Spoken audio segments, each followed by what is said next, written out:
Hello friends, welcome to algo classes. आज के इस वीडियो में हम देखेंगे लॉज ऑफ मोशन को कैसे एक बहुत ही कॉमन बट ट्रिकी प्रॉब्लम है उसको सॉल्व करने में अप्लाई करेंगे। प्रॉब्लम इस प्रकार से है, एक एलिवेटर है या एक लिफ्ट है जिसके अंदर एक स्प्रिंग बैलेंस अटैच्ड है। नीचे एक पुली के थ्रू दो वेट सस्पेंडेड हैं और ये एलिवेटर खुद एक सर्टेन एक्सेलरेशन से ऊपर की डायरेक्शन में मूव कर रहा है। तो इस केस में what will happen and what will be the reading of the spring balance, ये हमको जानना है। तो before attacking the problem and solving it, हमको ये समझना होगा कि इसमें प्रैक्टिकली हो क्या रहा है। अगर इस प्रॉब्लम को एनालाइज करते तो हमको ये पता चलेगा कि क्योंकि ये फ्रेम ऑफ रेफरेंस जो कि ये एलिवेटर है, अगर हम उसको कंसिडर करें तो वो खुद एक एक्सेलरेशन से ऊपर की दिशा में जा रहा है। तो एज ए रिज़ल्ट क्या होगा, जो सस्पेंडेड वेट्स हैं उनके ऊपर एक ऑपोजिट डायरेक्शन में एक सूडो फोर्स एक्ट करेगा एंड एज ए रिज़ल्ट दोनों का इक्विलिब्रियम विल बी डिस्टर्ब्ड और एक टेंडेंसी होगी उस इक्विलिब्रियम को अटेन करने की, जिसकी वजह से जो भारी वेट है यानी 3 किलोग्राम वेट है वो जो लाइट वेट है 1.5 किलोग्राम को खींचेगा अपनी तरफ एंड एक सर्टेन एक्सेलरेशन जनरेट होगा। तो ये बात इम्पॉर्टेंट है। तो अगर इस चीज़ को ध्यान में रखते हुए अगर हम फ्री बॉडी डायग्राम बनाएं पहले 1.5 किलोग्राम वेट का, तो हम ये नोटिस करेंगे कि इसके ऊपर तीन मुख्य फोर्सेस एप्लीकेबल हैं। एक, टेंशन जो स्ट्रिंग की वजह से होगा। दूसरा, जो खुद के वेट की वजह से एक फोर्स एप्लीकेबल होगा in the downward direction.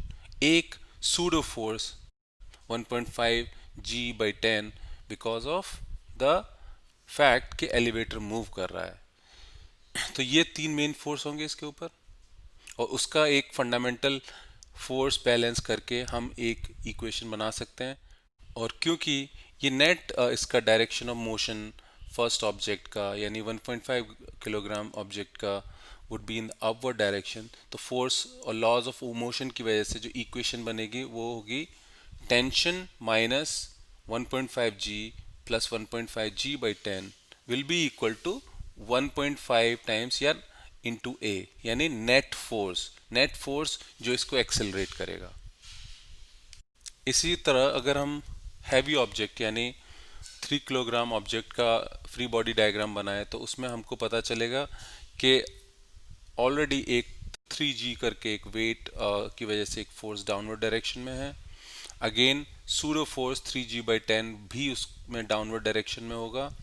Tension of the string upward direction में, और क्योंकि ये ब्लॉक डाउनवर्ड डायरेक्शन में एक्सेलरेट करेगा तो सेकेंड ऑब्जेक्ट का जो फोर्स बैलेंस इक्वेशन इस तरह से बनेगा 3G plus 3G/10 minus T is equal to 3 times a. क्योंकि इस पर नेट एक्सेलरेशन डाउनवर्ड डायरेक्शन में है तो इसका मतलब डाउनवर्ड फोर्सेस इसके टेंशन को ऑफसेट करके कुछ एक्स्ट्रा एक्सेलरेशन प्रोवाइड करेंगे। अब अगर आप गौर से देखेंगे तो हमारे पास दो इक्वेशंस हैं 1 और 2, जिनमें दो वेरिएबल हैं, एक टी टेंशन और एक एक्सेलरेशन ए। तो दो इक्वेशन को हम सॉल्व करने के लिए what we can do is हम दोनों को ऐड कर सकते हैं। अगर इन दोनों इक्वेशंस को ऐड करेंगे तो इसको सिंप्लीफाई करने की कोशिश करेंगे तो जो हमारा रिजल्ट आता है वो ये आता है कि a comes out to be 11G/30। अब a की वैल्यू को अगर हम वापस किसी वन इक्वेशन में सब्स्टिट्यूट करें तो हमारी t की वैल्यू जो हमारे सामने निकल के आती है वो होती है t is equal to 2.2 G।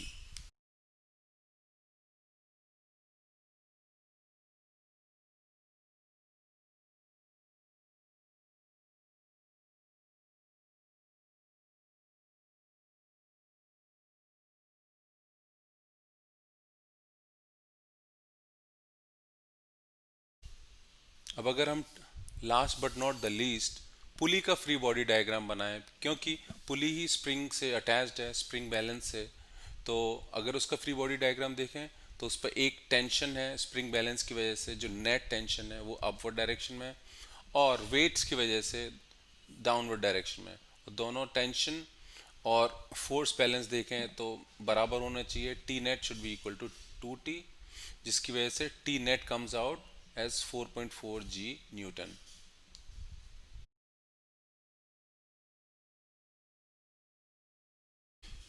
अगर हम स्प्रिंग बैलेंस की रीडिंग की बात करें तो स्प्रिंग बैलेंस इज स्टेबल, वो एलिवेटर से अटैच्ड है, तो नेट फोर्स उसके ऊपर जो है उसकी वजह से कोई एक्स्ट्रा एक्सेलरेशन नहीं होगा, तो it would still be under the impact of gravity.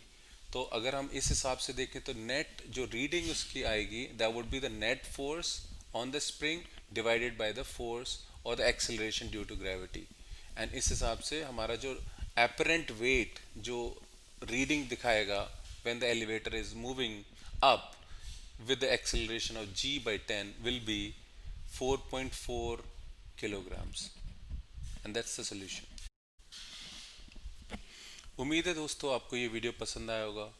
अगर इसी तरीके के कोई और भी प्रॉब्लम्स हैं जिनके आपको कॉन्सेप्ट समझने हैं तो आप मुझे फीडबैक और कमेंट्स के थ्रू आप बता सकते हैं, या आपको अगर वन ऑन वन कंसल्ट करना है तो आप मेरी वेबसाइट के थ्रू भी कनेक्ट कर सकते हैं।